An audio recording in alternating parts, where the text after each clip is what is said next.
Bonjour à tous, aujourd'hui mauvaise nouvelle, dernier épisode des conseils fitness, une série de vidéos que vous avez particulièrement appréciée. Vous pouvez retrouver les épisodes précédents dans la playlist qui s'affiche à l'écran. En tout, j'aurai traité peut-être une cinquantaine d'exercices, donc maintenant vous n'avez plus aucune excuse. Tous vos mouvements devraient être parfaitement bien maîtrisés. Et je suis sûr que ça fera une grosse différence dans l'efficacité de vos séances d'entraînement. Et on commence avec le premier exercice aujourd'hui, du curl biceps à la barre, un mouvement qu'on voit tous les jours, toutes les heures en salle de sport, mais qui malheureusement est encore un petit peu massacré. Donc je vous montre comment s'y prendre pour l'effectuer parfaitement.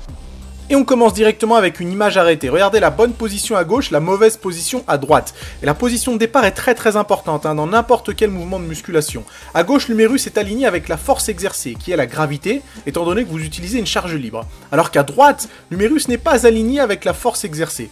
Mais qu'est-ce que ça peut faire? Quelle différence ça fait? Eh bien tout simplement, les fibres musculaires du biceps, elles sont alignées avec l'humérus, elles vont de haut en bas.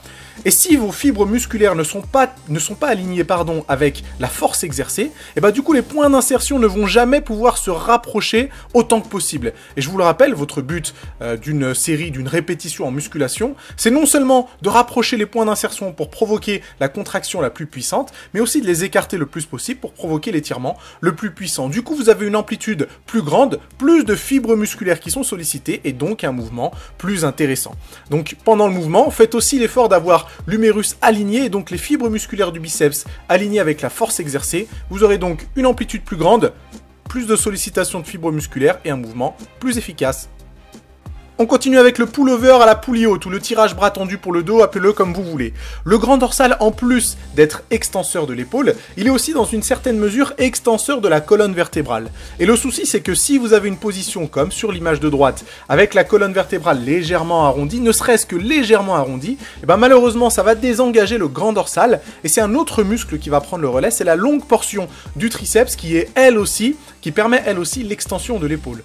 Donc c'est des termes un petit peu compliqués, mais de toute façon, vous n'avez pas à les retenir. La seule chose qu'il faut vous dire sur ce genre de mouvement, et c'est la même chose pour tous les mouvements qui sollicitent le grand dorsal, il faut que vous ayez une extension de la colonne vertébrale, donc la colonne légèrement cambrée. J'ai un petit peu abusé le trait rouge sur l'image de gauche, mais c'est pour que vous puissiez bien voir à quel point la colonne vertébrale et la poitrine et les omoplates sont resserrées pour justement avoir un mouvement plus efficace et plus intéressant. Et je suis sûr que cet exercice, vous l'avez un moment ou un autre senti sur les triceps. Moi aussi au début je le sentais sur les triceps et depuis que j'arrive à faire l'effort de sortir la poitrine, de cambrer légèrement la colonne, de faire une extension de la colonne, du coup j'arrive à provoquer toute la tension sur le grand dorsal et ça en fait un excellent mouvement d'isolation pour ce groupe musculaire.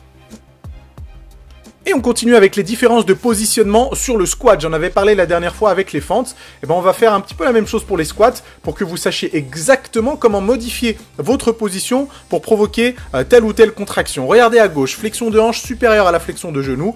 Excellent mouvement pour les fessiers. Alors qu'à droite, flexion de genou supérieure à la flexion de hanche. Excellent mouvement pour les quadriceps. Alors comme vous le voyez sur l'image de droite, je suis obligé d'utiliser une talonnette pour avoir une position plus ou moins redressée. C'est d'ailleurs pour ça que je fais plus souvent du squat avant pour les quadriceps, parce que le squat pied à plat, du coup je suis obligé de pencher un petit peu sur l'avant. C'est pas forcément dangereux parce que mon dos reste bien droit, mais du coup ça sollicite beaucoup plus les fessiers et vu que les fesses sont assez développées chez moi, je préfère adopter la position de droite. Mais ça vous permet de modifier votre position et c'est intéressant pour les femmes et pour les hommes. Ça vous permet justement de mettre l'accent sur tel ou tel groupe musculaire et de mieux utiliser en tout cas les squats et de mieux les intégrer à l'intérieur de votre programme de musculation.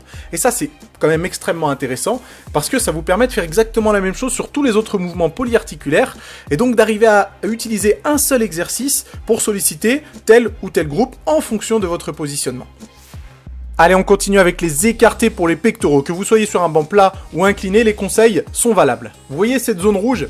Eh bien à l'intérieur de cette zone rouge, vos pectoraux ne travaillent plus. À l'intérieur de cette zone rouge, il n'y a plus aucune tension sur le grand pectoral. Et ça s'explique tout simplement, et c'est un petit peu la même raison que pour le premier exercice, le curl biceps. Quand vous faites un exercice avec une charge libre, cette charge est soumise à la gravité.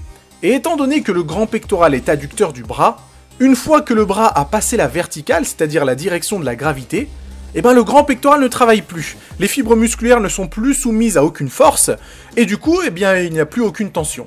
Et même si vous avez l'impression de faire un mouvement en amplitude plus grande, étant donné qu'à l'intérieur de cette zone rouge, il n'y a plus aucune tension, Donc c'est en gros de l'amplitude qui ne compte pas. Donc il vaut mieux réduire l'amplitude de son mouvement pour être sûr de rester dans la zone où le muscle va travailler, c'est-à-dire comme sur la vidéo de gauche, comme sur l'image de gauche, et effectivement l'amplitude est réduite, mais étant donné que le muscle travaille du début à la fin sans récupération, sans repos, vous avez une tension plus intéressante et du coup une stimulation beaucoup plus grande. Et c'est de cette façon que vous ne vous reposerez pas en position haute et du coup vous aurez une meilleure stimulation sur le grand pectoral. Donc réduisez de quelques centimètres, ça vous fera du bien. Allez, on termine avec le tirage menton pour les épaules. Le souci pour cet exercice, ce serait de compenser avec la flexion du coude et du coup de ne pas monter les coudes assez haut. Rappelez-vous, cet exercice, il est fait pour travailler le côté de l'épaule, la partie médiane du deltoïde. Et cette partie-là, elle permet l'abduction du bras, donc elle vous permet de monter le bras sur l'extérieur. Et plus le coude va monter, plus les points d'insertion vont se rapprocher, plus la stimulation sera intéressante. Donc essayez de ne pas compenser avec le reste du bras, avec la flexion du coude et dans une certaine mesure les muscles des avant-bras, et ça vous permettra non seulement d'avoir une meilleure stimulation, mais un meilleur travail. Alors, je vous conseillerais pas de monter les coudes le plus haut possible parce que ça dépendra de votre mobilité, mais essayez de garder les coudes à tout moment au-dessus du niveau des poignets, ça vous permettra d'avoir une meilleure stimulation. Alors, est-ce que cet exercice est dangereux? Personnellement, j'ai jamais eu de soucis parce que j'ai plutôt une bonne mobilité au niveau des épaules, mais si jamais il vous fait mal, si jamais ça vous provoque des inconforts, eh ben ne le faites pas tout simplement, c'est pas un exercice indispensable. Il y a d'autres exercices très intéressants pour cette partie-là des épaules. Et voilà, c'est tout pour cette vidéo. Aujourd'hui, je vous fais un au revoir en bonne et due forme. J'espère que vous avez apprécié tous ces petits conseils, que ce soit sur cette vidéo ou sur les précédentes. Si c'est le cas, mettez un pouce bleu, explosez le compteur des pouces bleus, continuez à vous abonner. Bien sûr, partagez la vidéo parce qu'elle peut servir à beaucoup d'autres personnes. Et on se retrouve très bientôt pour parler de diète, il me semble.